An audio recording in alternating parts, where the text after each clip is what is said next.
Cette vidéo concerne les engins de forage horizontal dirigés vers mire.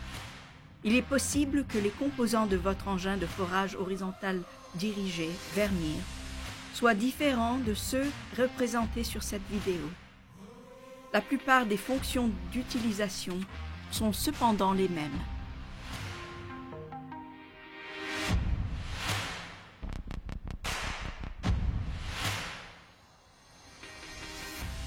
Votre engin de forage horizontal dirigé vers mire accomplira de nombreuses heures de service productif s'il est utilisé correctement.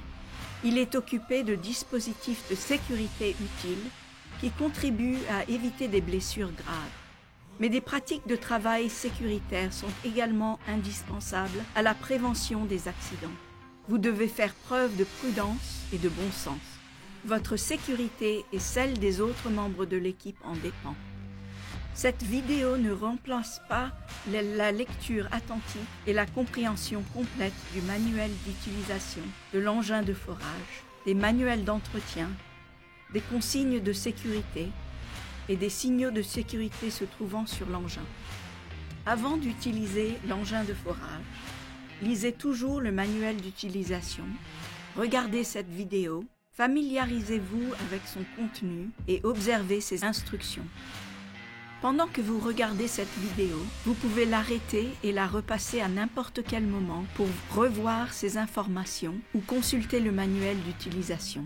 Le visionnage de cette vidéo plus d'une fois et la lecture du manuel d'utilisation vous permettront de renforcer ce que vous avez appris. N'autorisez que le personnel responsable et ayant reçu la formation appropriée à utiliser l'engin de forage horizontal dirigé. Se familiariser avec les commandes, le fonctionnement et l'utilisation de la machine sous la supervision d'un opérateur formé et expérimenté. L'opérateur doit connaître les réglementations et les directives de sécurité s'appliquant au chantier. Il doit aussi être en mesure, mentalement et physiquement, d'utiliser l'engin de forage en toute sécurité. Conseillez à toutes les personnes qui doivent utiliser la machine de lire attentivement le manuel d'utilisation et d'étudier cette vidéo d'utilisation et de sécurité, ainsi que les principes fondamentaux du guide d'utilisation de l'engin de forage horizontal dirigé. Tous les membres de l'équipe et les utilisateurs des engins de forage horizontal dirigés vers mire doivent comprendre les méthodes et procédures utilisées pour le réparage des câbles et conduits souterrains, la sécurité sur le chantier, barrières de signalisation, vêtements de protection, ainsi que les procédures d'utilisation et les mesures à prendre en cas d'urgence, la procédure de verrouillage de l'engin de forage et le dispositif de verrouillage à distance, la communication radio bidirectionnelle, le transport de l'engin de forage, la configuration du forage, les opérations de forage et d'alessage, y compris la sélection et l'installation des outils. Consultez votre manuel d'utilisation pour obtenir des informations détaillées sur l'équipement de protection individuelle. Les vêtements obligatoires comprennent des chaussures de sécurité à isolation électrique, des lunettes de sécurité, des protections auditives et un casque de protection. Des vêtements de haute visibilité peuvent être exigés en cas de travail à proximité d'une voie de circulation. Les équipements de protection individuelle à isolation électrique permettent de protéger l'opérateur et l'équipe en cas de décharge électrique. Les utilisateurs assis des engins de forage dirigés vers mire sont tenus de porter des chaussures de sécurité à isolation électrique, mais ne sont pas obligés de porter des gants à isolation électrique. L'utilisateur de l'équipement de détection et toute autre personne travaillant sur le terrain autour de la machine et le long du parcours du forage doivent porter des bottes de sécurité à isolation électrique. Les autres membres de l'équipe peuvent également avoir besoin d'une protection anti-bruit, d'un casque de protection, de lunettes de sécurité et de chaussures de sécurité à isolation électrique lorsqu'ils travaillent près de l'engin de forage et ou de l'équipe auxiliaire. Toute personne se trouvant sur le sol et touchant l'engin de forage pendant le forage doit porter des gants à isolation électrique et des chaussures de sécurité à isolation électrique. Ceci s'applique à tout le personnel préposé au chargement ou au déchargement des tiges de forage. Le sol se charge d'électricité en cas de contact avec une ligne électrique. Pour planter le piquet de tension dans le sol, portez à la fois des bottes de sécurité et des gants à isolation électrique.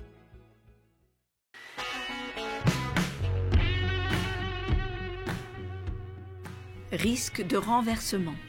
Restez vigilant et très prudent lors du travail sur une pente, près des fossés, rigoles, trous ou obstacles, et là où un renversement risque de se produire.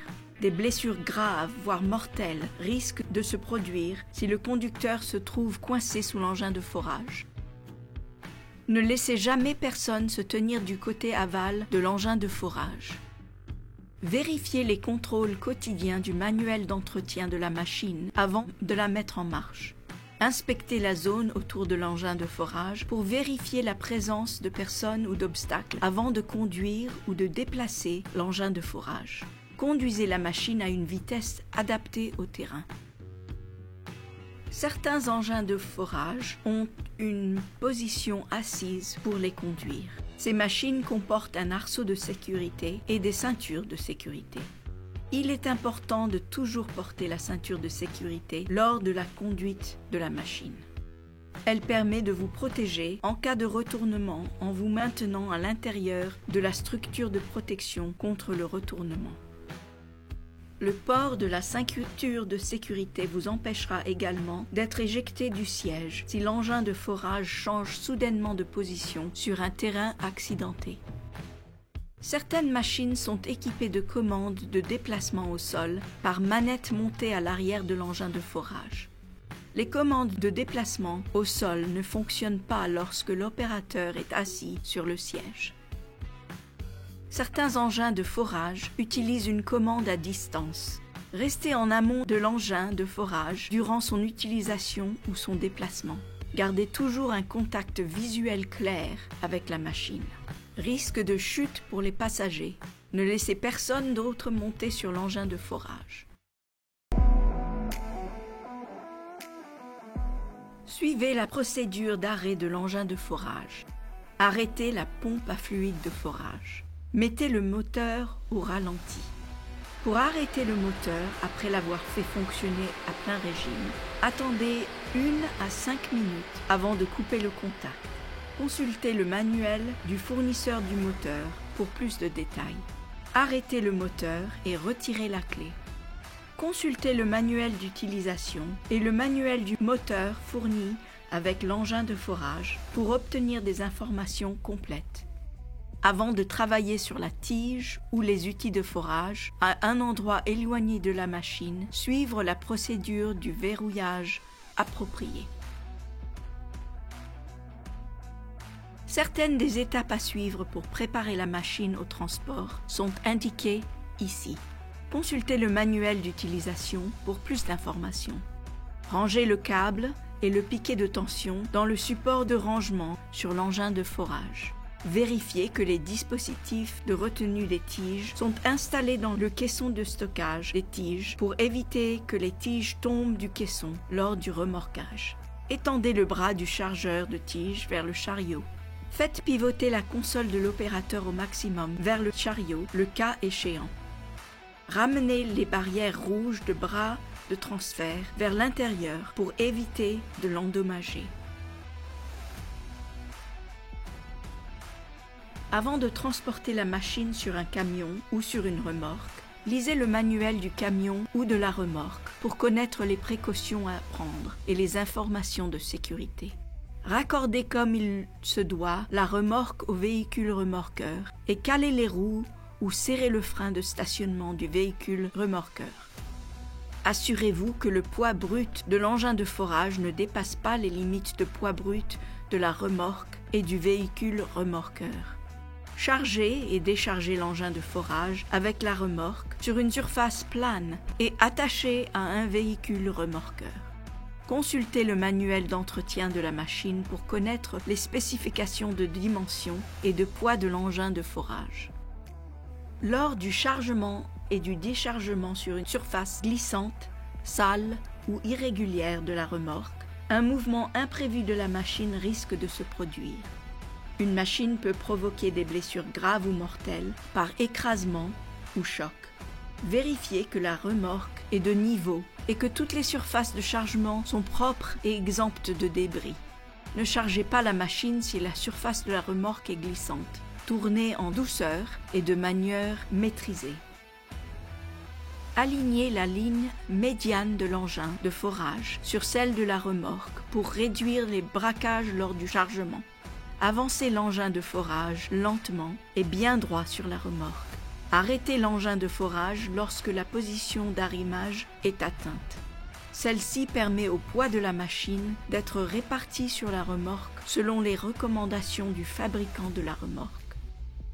Abaissez le stabilisateur arrière et le châssis du chariot. Suivez la procédure d'arrêt décrite dans le manuel d'utilisation. Utilisez les points d'arrimage pour maintenir l'engin de forage en place sur la remorque à l'aide des chaînes et de sangles. Lors du déchargement de la machine du remorque, assurez-vous que la remorque est sur un sol plat et faites descendre l'engin lentement des rampes. Ne déchargez pas la machine si la surface de la remorque est glissante, ce qui pourrait faire glisser la machine hors de la remorque.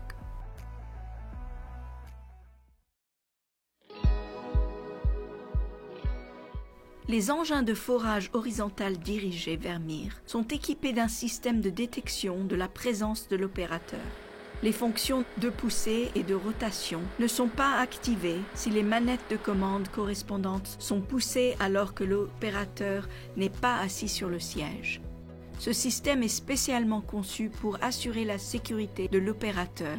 Aussi doit-il être maintenu en bon état de marche. Consultez le manuel de l'opérateur au sujet des contrôles de présence de l'opérateur pour le déplacement au sol. Testez le dispositif de verrouillage à distance conformément aux instructions du manuel d'utilisation. Testez la portée des radios et de l'émetteur de verrouillage de la commande à distance le long de la trajectoire du forage. Le dispositif de verrouillage à distance est un outil de communication et de commande qui permet à un travailleur se trouvant le long de la trajectoire de forage ou au site de sortie de verrouiller directement la rotation de la tige de forage, la poussée, le tirage, les commandes intégrées du début du fluide de forage. Le dispositif de verrouillage à distance ne peut pas arrêter les unités d'alimentation sur les systèmes de fluide de forage autonomes ou les compresseurs d'air. Ces unités d'alimentation externes doivent être arrêtées et verrouillées manuellement. Vérifiez que la bobine détectrice de courant et ses connecteurs ne sont pas endommagés. Déroulez le câble du piquet de tension. Vérifiez que le câble et ses connexions sont propres et intactes. Une bobine de détection de courant, des connecteurs ou des composants de piquet de tension endommagés risquent de donner des informations incorrectes, voire aucune information. Portez des gants à isolation électrique et les autres équipements de protection individuelle requis pour l'insertion des piquets de tension. Enforcez le piquet dans le sol à au moins 1,80 m en diagonale de l'engin de forage et pas au-dessus du train des tiges. Ne testez pas avec le piquet dans son support de rangement. Couchez sur la foreuse ou sur le sol. Pour que les systèmes puissent fonctionner correctement, le piquet de tension doit être enfoncé entièrement dans un sol conducteur de courant pour transmettre de manière adéquate la différence de tension entre l'engin de forage et la terre. Si l'engin de forage est sur de l'asphalte ou du béton, le piquet de tension doit tout de même être enfoncé dans le sol. Il peut être nécessaire de creuser un petit trou pour le piquet et de mouiller le sol autour. Si l'engin de forage se trouve sur une surface dure et sèche, enfoncez le piquet dans le sol. Mouillez le sol sous les chenilles pour augmenter la conductibilité électrique entre la machine et le sol.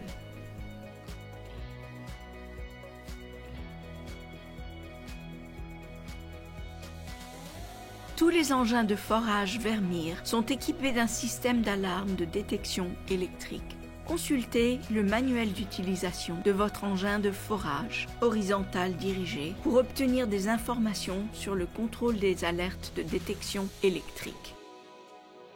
Appuyez sur la touche de test pour tester le fonctionnement des circuits détecteurs de tension et de courant. L'alarme de l'engin de forage doit retentir.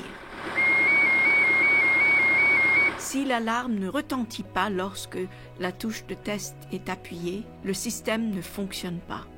Consultez le concessionnaire Vermeer. Si l'alarme retentit lorsque la touche est appuyée, le système fonctionne correctement.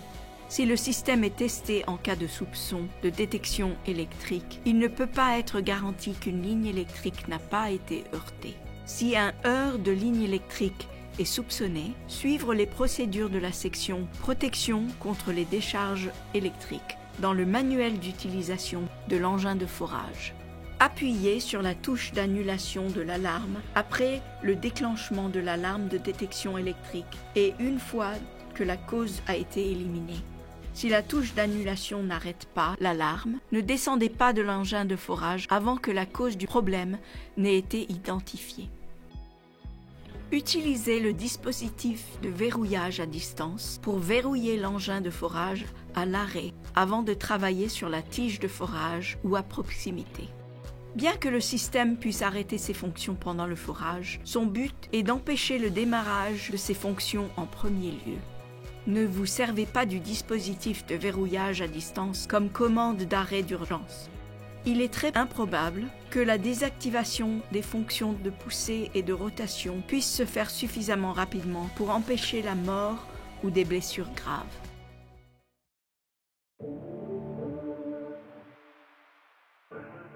Inspectez le chantier à la recherche de avis indiquant des conduites ou câbles souterrains, couvercles de regard, ouvrages de chute, travaux de creusement récents, la présence possible de conduits souterrains, vérifiez si la zone de travail comporte des obstacles et si les conditions ou les situations risquent de nuire au fonctionnement de la machine ou de créer un danger pour la sécurité. Servez-vous des informations contenues dans le manuel de l'opérateur et faites preuve de bon sens pour identifier des risques et mettre en œuvre des mesures de prévention. Inspectez la trajectoire du forage à pied pour repérer les signes de conduit de service public, les causes éventuelles de parasites lors de l'utilisation détecteurs de position et faire une inspection générale. Recherchez les signes visibles suivants qui peuvent indiquer la présence de conduits de service public. Fossés ou creux où le sol s'est tassé à la suite d'une excavation antérieure. Bâtiments dotés d'éclairage, mais absence de fil électrique aérien. Les lignes électriques sont sans doute enfouies et peuvent se trouver sur le trajectoire du forage. Rapiessage sur les chaussées pouvant indiquer un creusement effectué pour enfouir ou réparer un conduit de service public. Poteaux avec fils se prolongeant dans la terre qui peuvent alimenter des boucles détectrices de circulation ou des feux de signalisation. Bouches d'égout qui peuvent servir pour le raccordement de conduits de service public et les raccordements d'égouts. Vannes d'arrêt d'eau et de gaz indiquant la présence de canalisation dans cette zone.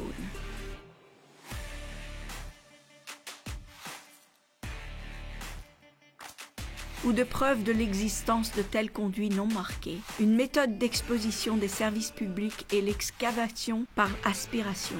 L'excavation par aspiration constitue un moyen d'extraction du sol par aspiration en utilisant de l'eau ou de l'air sous pression pour briser le sol. Elle est généralement reconnue comme étant équivalente ou plus sûre que l'excavation manuelle dans la zone de tolérance autour des installations souterraines de services publics. Prévoyez soigneusement la trajectoire avant le forage. Consultez le guide des principaux fondamentaux de l'utilisation des engins de forage horizontal dirigés pour plus d'informations sur la planification du forage.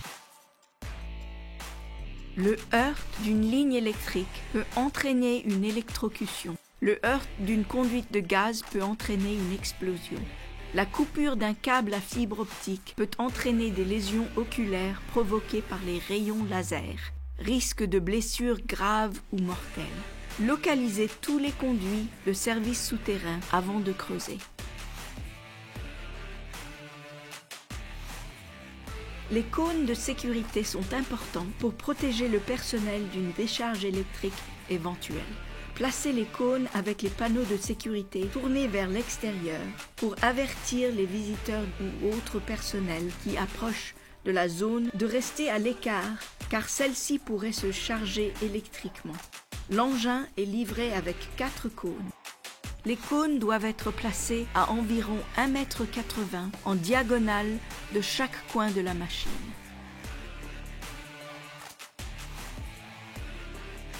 Les fluides de forage jouent plusieurs rôles clés qui peuvent être négligés par des personnes inexpérimentées. Le fluide augmente l'efficacité du forage en refroidissant la tête foreuse, évacuant les déblais du trou, réduisant la réactivité de certaines formations argileuses, créant des boues, stabilisant la trajectoire du forage, augmentant la lubrification dans les sols collants, éliminant l'accumulation, fournissant de l'énergie hydraulique au moteur à bout de fond.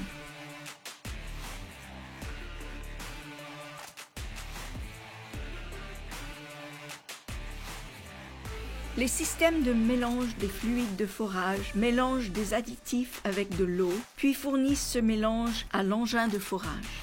La plupart des systèmes de mélange fournissent le fluide de forage à une pompe haute pression intégrée dans l'engin de forage lui-même.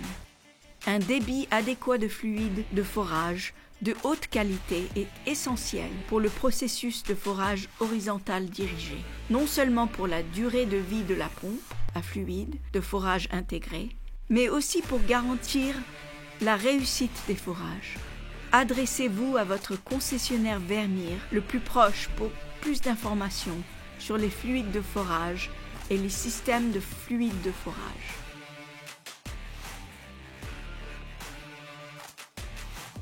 Ne travaillez pas au fond d'une tranchée dont les parois instables peuvent s'écrouler.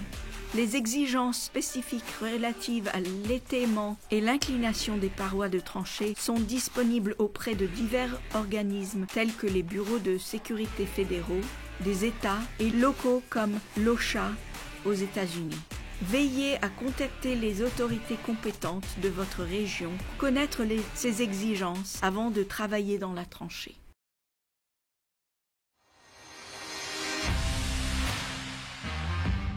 Lisez le manuel d'utilisation avant de démarrer l'engin de forage. Les exigences de démarrage varient selon les modèles d'engins de forage. Si votre machine est équipée d'interrupteurs à bascule à position maintenue pour les étaux, le fait d'appuyer sur le bouton d'activation hydraulique entraînera un mouvement de l'étau en cas de changement de la position de la commande de l'étau avec le moteur à l'arrêt. Risque de blessure par écrasement. Ne laissez personne s'approcher de la zone de l'étau lors du démarrage de l'engin de forage ou de l'activation du système hydraulique. Pour arrêter l'engin de forage, suivez la procédure d'arrêt décrite dans le manuel d'utilisation. Voici quelques-unes des étapes à suivre. Arrêtez la pompe de fluide de forage. Ramenez le régime du moteur au ralenti. Pour arrêter le moteur après l'avoir fait fonctionner à plein régime, attendez 1 à 5 minutes avant de couper le contact. Consultez le manuel du fournisseur de moteur pour plus de détails. Arrêtez le moteur et retirez la clé. Pour la sécurité de l'utilisateur et d'autrui, suivez la procédure d'arrêt avant d'entretenir, de nettoyer, d'inspecter ou de déboucher la machine. Avant de travailler sur le terrain de tige ou les outils de forage à un endroit éloigné de l'engin de forage, suivez la procédure de verrouillage appropriée.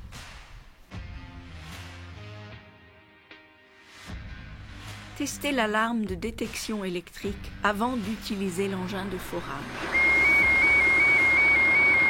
Le système d'alarme de détection électrique est conçu pour déclencher une alarme en cas de contact avec source électrique afin que les mesures appropriées puissent être prises. Il n'avertit pas avant le contact. N'utilisez pas la machine si le système d'alarme de détection électrique n'est pas entièrement opérationnel. Suivez les instructions de votre manuel d'utilisation pour effectuer les tests et les réglages. Lors de l'utilisation de la machine, restez toujours assis sur le siège avec les pieds sur la plateforme pendant le forage. Une décharge électrique peut causer la mort. En cas de heurt d'une ligne électrique, ne descendez pas de la machine. Le personnel et les passants ne doivent pas s'approcher de la machine.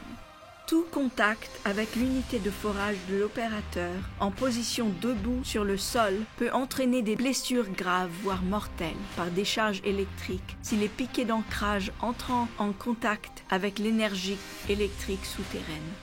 N'enforcez les piquets d'ancrage qu'en étant assis aux commandes, les deux pieds reposant sur la plateforme.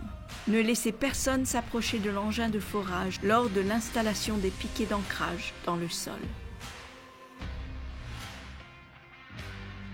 Les engins de forage horizontal dirigés vers mire sont équipés d'un système de verrouillage à distance par radio.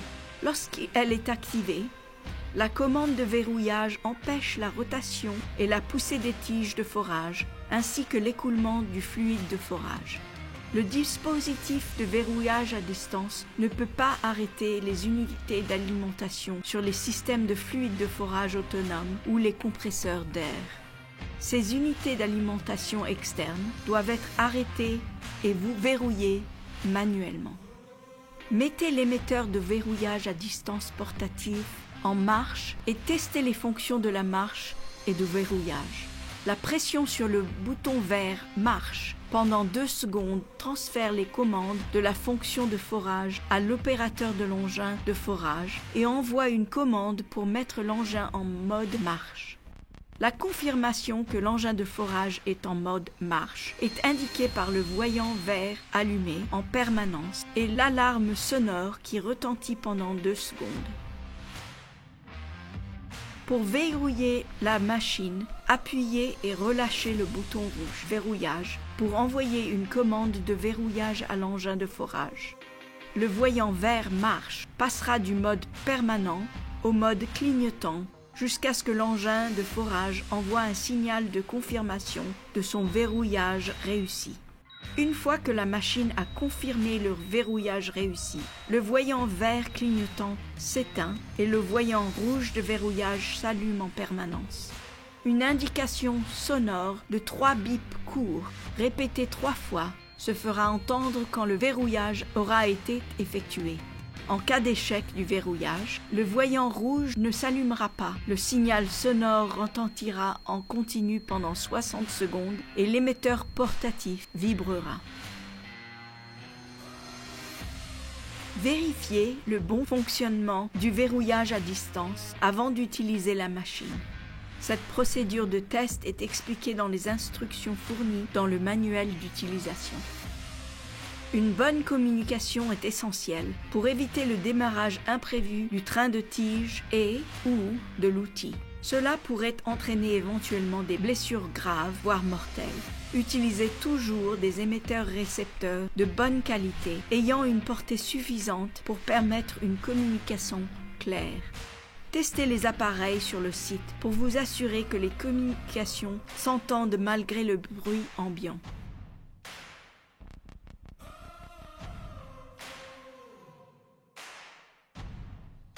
L'appareil au point de sortie doit être assigné à une personne désignée qui devra toujours communiquer avec l'opérateur de l'engin de forage.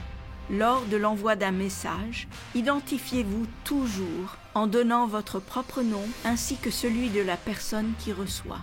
Ceci permettra d'éviter toute confusion en cas d'utilisation de plusieurs engins de forage sur un même chantier.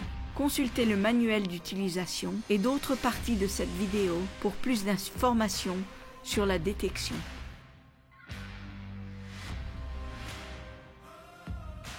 Les messages reçus doivent toujours être confirmés comme corrects en les répétant à l'expéditeur.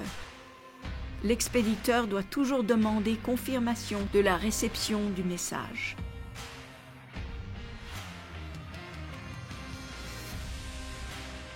Lors de la sélection des outils pour votre engin de forage, n'utilisez que les outils et des accessoires approuvés par Vermeer Corporation. Les modèles de machines plus grands et les modèles à double tige utilisent un outillage qui s'accouple directement au train de tige de forage, sans tige de départ. Tous les autres engins de forage actuels sont fabriqués avec des raccords à collier hexagonal en option. Les systèmes de raccords à collier hexagonal ne nécessitent pas des clés serre-tubes ni de dispositifs de séparation électrique pour changer d'outil. Cela élimine le risque potentiel d'être frappé par la clé en cas de rotation inattendue du train de tige. Ne remplacez pas par d'autres types de systèmes de raccordement, sauf en cas d'utilisation d'un moteur à bout. Lors du raccordement d'une tête de forage à accouplement direct ou à collier hexagonal à votre machine, ne tenez pas l'outil et utilisez la rotation de la machine pour raccorder la tête de forage. Suivez la procédure d'arrêt de la machine, puis faites tourner l'outil sur la tige de forage à la main ou placez-le dans l'étau avant, selon le modèle de machine et le type de tête de forage. Les raccords à collier hexagonal doivent ensuite être fixés à l'aide du collier hexagonal. Une clé sur un train de tige de forage en rotation peut heurter les personnes présentes et causer des blessures graves ou mortelles. Utilisez toujours l'étau hydraulique pour serrer et desserrer les raccords à la machine. Si la rotation de la tige de forage démarre, vous risquez d'être frappé par la clé et subirez des blessures graves ou mortelles. Une clé fixée à la tige de forage peut tourner rapidement et avec une grande force. Vous pouvez subir des blessures graves ou mortelles si la clé vous frappe.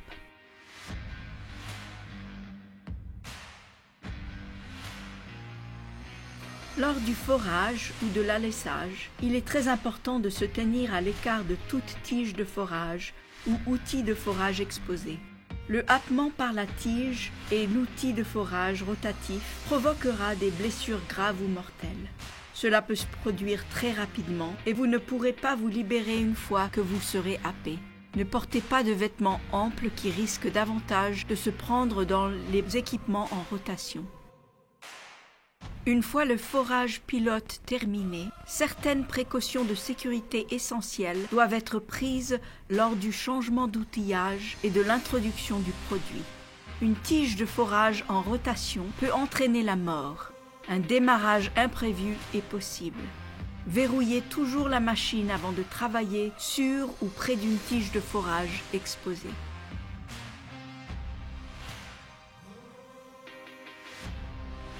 Il est essentiel que la machine soit verrouillée avant de s'approcher de la tête de forage, de changer d'outil ou d'ajouter un produit, d'appliquer une clé ou un autre outil sur la tige de forage, d'ajouter ou de retirer une tige de forage, d'effectuer tout autre travail sur la tige de forage ou les outils à l'extrémité de sortie du forage pilote ou d'entrer dans un puits de sortie. Lors de l'utilisation du système de verrouillage à distance, communiquez à l'opérateur que vous allez verrouiller la machine.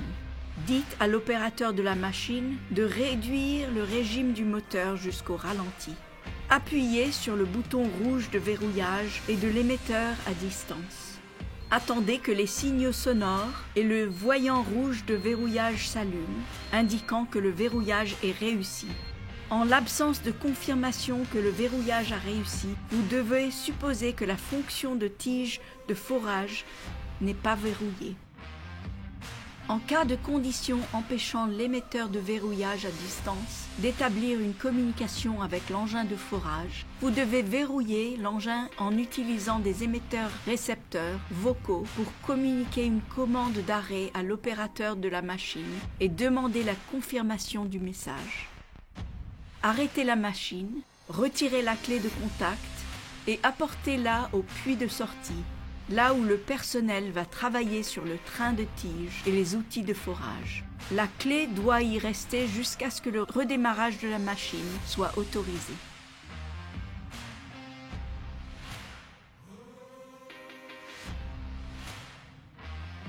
N'utilisez jamais la rotation de la tige de forage de la machine pour changer d'outil ou ajouter une tige de forage.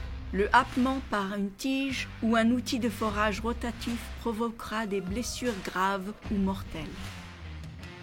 Une fois la machine verrouillée, la tête de forage peut être retirée et un alésoir fixé.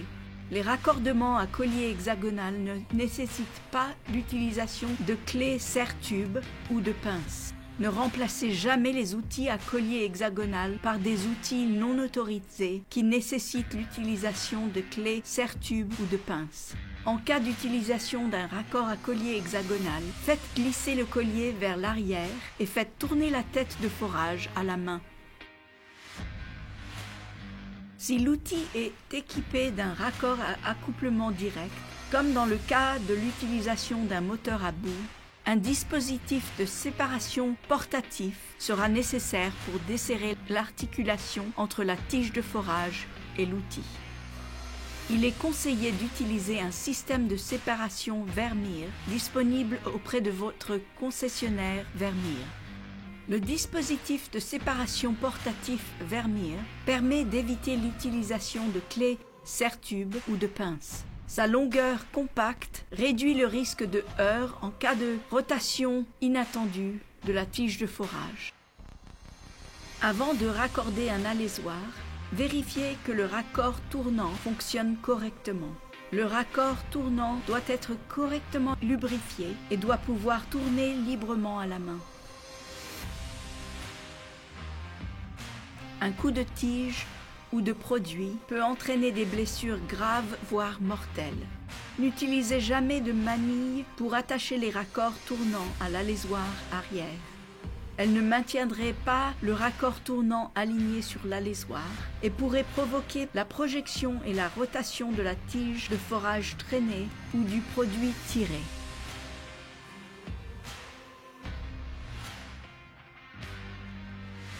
Le happement par la tige de forage en rotation risque de causer des blessures graves, voire mortelles. La tige tractée en rotation peut fouetter et frapper. Un raccord tournant qui fonctionne correctement est nécessaire pour empêcher la tige traînée ou le produit tiré de tourner.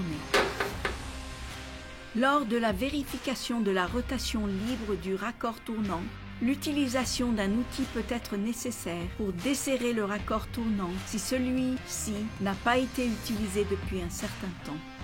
Il doit cependant être possible de le tourner à la main par la suite. Si vous ne pouvez pas le tourner à la main ou si la tige de forage ou le produit accroché du raccord tournant tourne en même temps que l'alésoir, le raccord tournant doit être réparé ou remplacé. Lors de la fixation d'un alésoir qui tourne sur le train des tiges, assurez-vous que le filetage est nettoyé et lubrifié. Faites ensuite tourner l'alésoir et faites-le pivoter à la main et faites-le glisser sur le collier hexagonal. Si la machine utilise un outillage à accouplement direct, verrouillez la machine et utilisez des clés serre-tubes pour serrer l'alésoir. Consultez le manuel d'utilisation pour la machine pour le couple de serrage. Pour la fixation d'un alésoir lourd, il est recommandé d'utiliser un porte-alésoir Vermeer comme celui-ci. Il fournit un moyen pratique de soulever et de positionner l'alésoir pour l'attacher au train de tige. De plus, il facilite la rotation à la main du collier hexagonal ou de l'outillage à accouplement direct. Lors de l'alessage préalable, la tige de forage est souvent tractée derrière un petit alésoir avant qu'un alésoir plus grand ne soit utilisé et que le produit final ne soit tiré. Une méthode consiste à assembler autant de tiges de forage sur le sol que possible avant de les fixer à l'alésoir. À l'aide d'un dispositif de séparation portatif ou de clés serre-tube, serrez chaque raccord à la valeur de couple indiquée dans le manuel d'utilisation de votre machine. Faites-le avant de raccorder le train de tige à l'alésoir. L'étape suivante consiste à fixer un adaptateur de récupération de tige sur la première tige. Installez ensuite un alésoir avec un raccord tournant fonctionnant correctement sur l'adaptateur de récupération de tige. En cas d'utilisation d'un alésoir sans raccord tournant intégré, fixez un raccord tournant entre l'alésoir et l'adaptateur de récupération de tige. La machine étant verrouillée, attachez le train de tige à l'alésoir.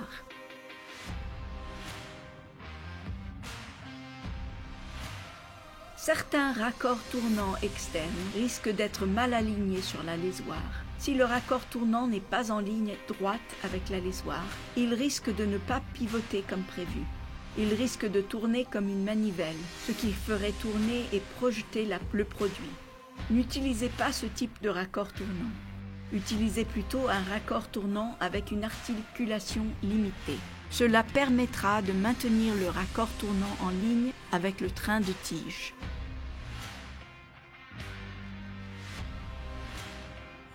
Lors de la traction de la tige de forage traînée, il peut être nécessaire d'arrêter le processus de retrait et d'ajouter une tige traînée supplémentaire.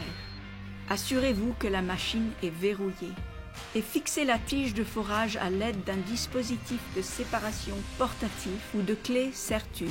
Des clés serre-tubes peuvent être utilisées dans ce cas à condition que la machine soit verrouillée et qu'un raccord tournant fonctionnant correctement soit installé.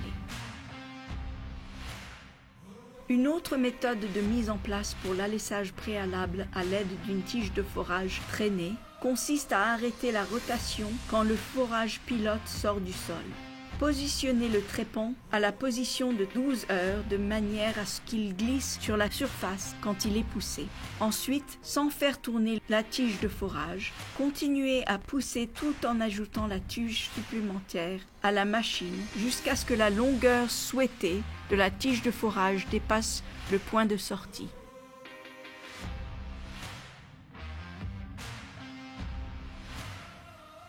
Cela vous permet d'utiliser l'étau électrique de l'engin de forage dirigé pour serrer tous les raccords de la tige de forage au niveau de la machine au lieu d'utiliser des clés serre-tubes à l'extrémité de sortie du forage. Cela réduit également le temps passé à manipuler la tige de forage. Une fois que vous avez déterminé l'emplacement d'installation de l'alésoir dans le train de tige, positionnez ou soutenez la tige de forage traînée afin de supprimer les contraintes de flexion au niveau du raccord où le train de tige sera séparé. Verrouillez ensuite l'appareil et utilisez un dispositif de séparation portatif pour desserrer le raccord. Une fois le raccord desserré, retirez le système de séparation portatif et assurez-vous qu'aucun outil n'est fixé à la tige de forage. Assurez-vous que la personne ne se trouve à proximité de la tige de forage. Utilisez ensuite l'engin de forage pour faire tourner lentement en sens inverse jusqu'à ce que le raccord soit complètement séparé. Puis, sans tourner, tirez lentement le train de tige vers l'arrière jusqu'à ce qu'une séparation suffisante soit obtenue pour insérer l'alésoir et le raccord tournant. Comme pour la méthode précédente, verrouillez la machine et installez l'alésoir, le raccord tournant, le dispositif de récupération de tige et la tige de forage traînée. Vous pouvez à présent commencer le tirage. Éloignez tout le personnel de la zone et indiquez à l'opérateur de la machine que vous êtes prêt pour le début du tirage. Une fois que l'opérateur de la machine a confirmé le message, appuyez sur le bouton de marche pendant 2 secondes pour permettre le forage. Si la machine a été verrouillée en amenant la clé de contact sur le côté de la sortie, éloignez tout le personnel du train de tige et remettez la clé à l'opérateur de la machine. L'opérateur doit demander l'autorisation de prendre le travail et exiger une confirmation du message avant de reprendre le travail. Chaque fois que vous avez ajouté une tige de forage supplémentaire, vous devez utiliser cette procédure d'arrêt et de redémarrage en utilisant le système de verrouillage à distance ou en remettant la clé sur le côté de la sortie. Répétez cette séquence autant de fois que nécessaire jusqu'à ce que l'alésoir arrive à la machine. N'oubliez pas qu'un alésoir exposé sur le côté de la sortie peut rapidement ramper latéralement si la rotation est démarrée alors qu'il est posé sur le sol, loin du trou de sortie ou du puits. Le happement par la tige et l'outil de forage rotatif provoquera des blessures graves ou mortelles. Tirez l'alésoir jusqu'au trou de sortie avant de faire tourner. Une fois l'alésoir au trou de sortie, il est possible de commencer le tirage avec rotation. Assurez-vous que tout le personnel s'est éloigné du puits de sortie, du train de tige et des trépans de forage. Vérifiez qu'il n'y a ni clé, ni pince encore attachées au train de tige ou au trépan de forage. Une fois l'alessage préalable terminé, assurez-vous que la machine est verrouillée et fixez l'extracteur de produit final au raccord tournant. Assurez-vous que le raccord tournant tourne librement comme auparavant. Ne vous approchez pas du produit pendant qu'il est tiré dans le forage. Une fois le travail terminé et le moment venu de retirer la machine du chantier, assurez-vous que le site est correctement nettoyé et est exempt de tout danger. L'eau sous haute pression peut pénétrer dans la peau. Risque de blessure grave.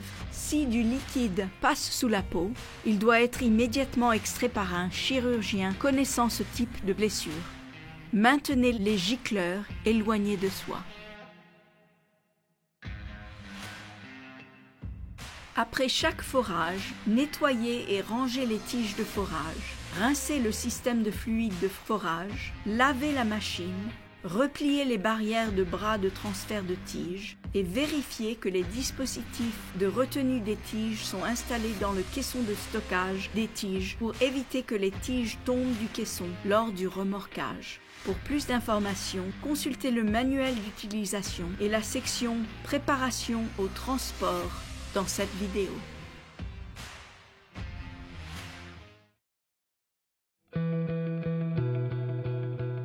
La planification est un des éléments les plus importants pour la réussite d'un forage. La trajectoire de forage prévue doit comporter le moins de virages possible. Cela permet de prolonger la durée de vie des tiges de forage et de minimiser les problèmes de tirage. Consultez le guide des principes fondamentaux de l'utilisation des agents de forage horizontal dirigé pour plus d'informations.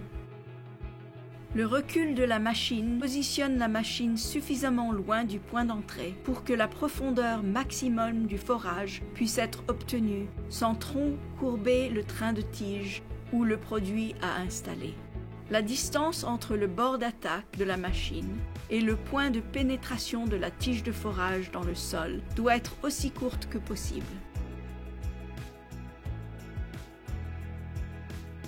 Une fois trop courbée, la tige peut être fatiguée en permanence, ce qui risque de provoquer une rupture de la tige en fond de puits. Si un virage serré est créé dans la trajectoire du forage par une orientation excessive, chaque tige de forage qui passe par ce virage serré subira également une contrainte. Il est important de prévoir un dégagement adéquat avec les conduits de service public et les obstacles souterrains. Respectez les dégagements spécifiés par les autorités de régulation.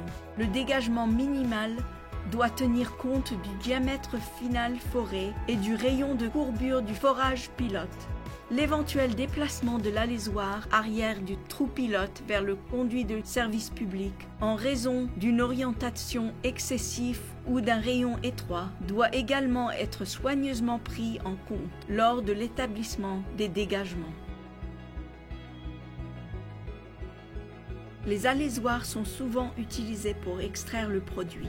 Une des fonctions de l'alésoir arrière est d'élargir le trou de forage à un diamètre suffisamment grand pour permettre l'installation du produit requis. Le deuxième objectif de l'alésoir est de mélanger les déblais de l'alésoir arrière avec le fluide de forage pour créer une boue qui peut être déplacée sur le côté ou évacuée hors du parcours de forage pour laisser de la place au produit. Pour plus d'informations, consultez le guide de l'utilisateur relatif aux principes de fonctionnement des engins de forage horizontal dirigés. Lors du tirage de produits de diamètre plus petit, la taille de l'alésoir doit être d'environ 1,5 fois le diamètre extérieur du produit. Pour les tiges de 25,4 cm ou plus, un alésoir de 1,3 fois le diamètre de la tige est généralement suffisant. L'idée générale est d'avoir un volume d'alésage qui est environ 50% plus grand que le volume du produit.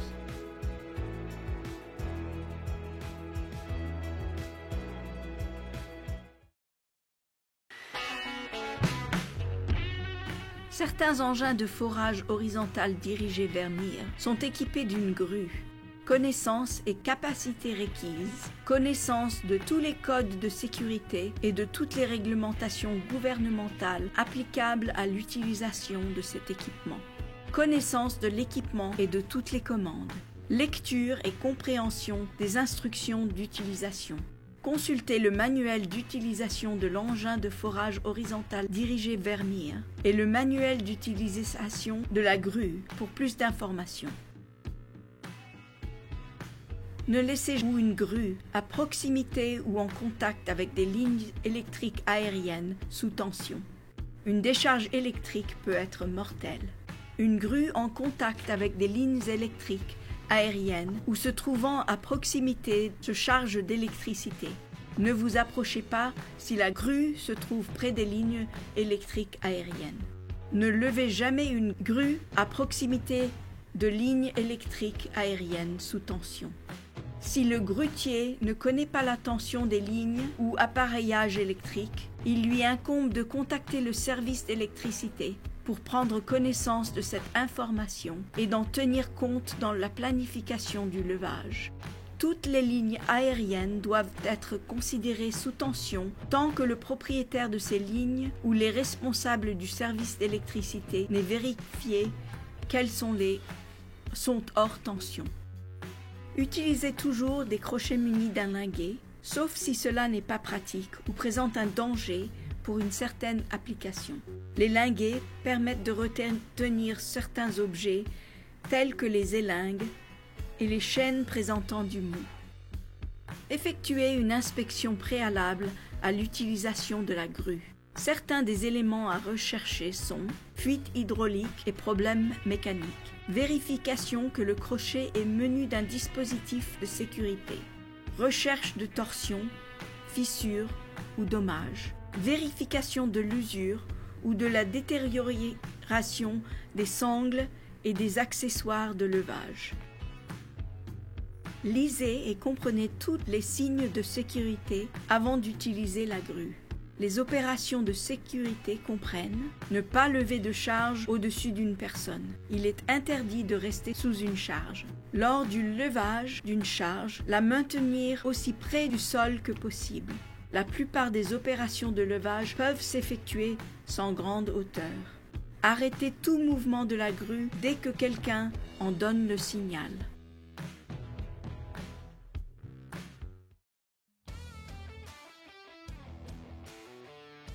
Aux États-Unis, l'OSHA requiert de confirmer l'emplacement présumé des conduits et câbles souterrains de service public avant d'effectuer une excavation ou un forage souterrain.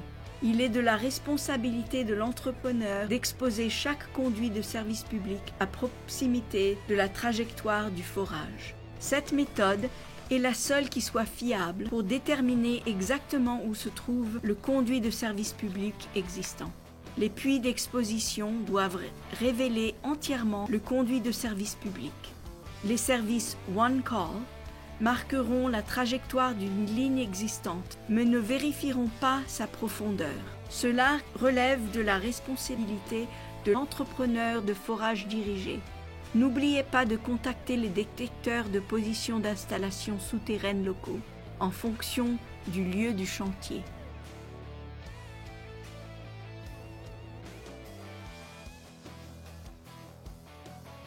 Il existe différents types et marques de récepteurs, d'émetteurs et d'écrans de détection sur le marché. Contactez votre concessionnaire Vermeer local pour plus d'informations.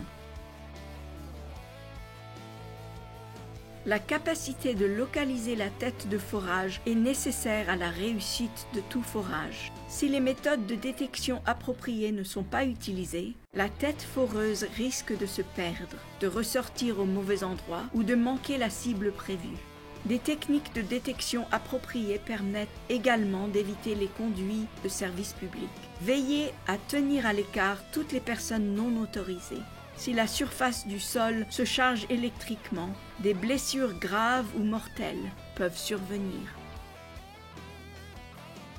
L'opérateur du dispositif de détection et celui de l'engin de forage doivent parcourir ensemble la trajectoire du forage prévu.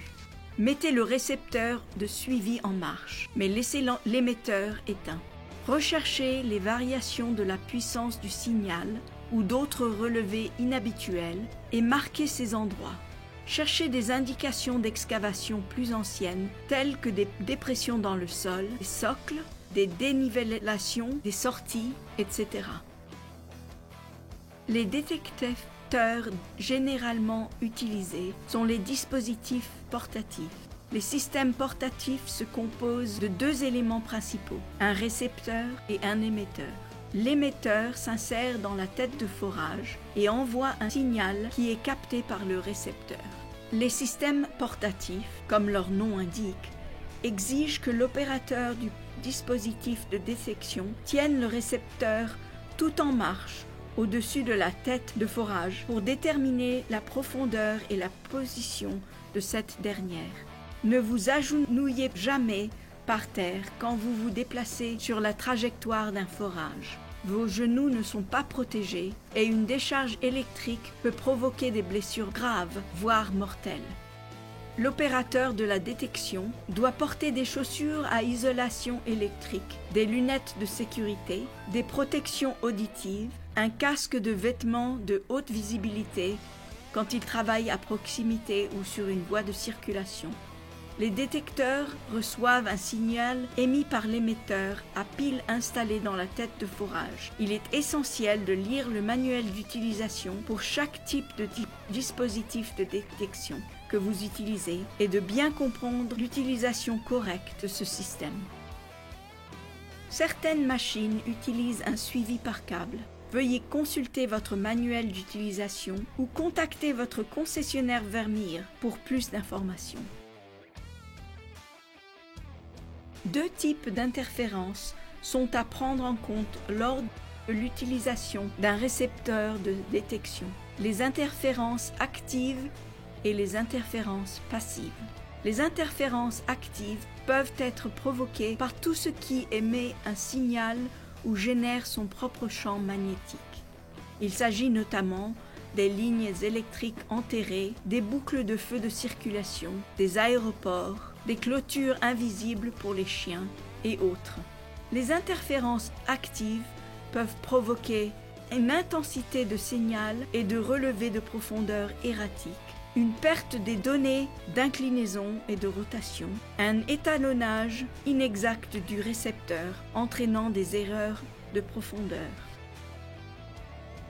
Un exemple d'interférence passive est les barres dans le béton armé qui peuvent déformer le signal provenant de l'émetteur et le rendant difficile pour le récepteur de le lire correctement. D'autres exemples sont les clôtures métalliques, les véhicules garés à proximité et l'eau salée.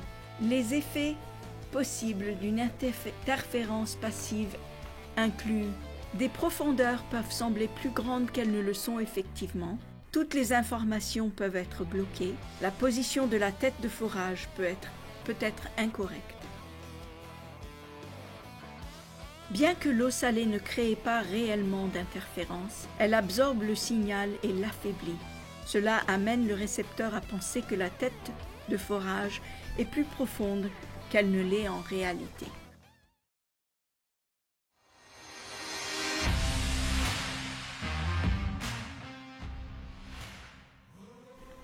Un manuel d'entretien accompagne la machine. Il fournit des informations d'entretien importantes qui doivent être respectées pour une utilisation efficace et pour aider à prolonger la durée de vie de la machine.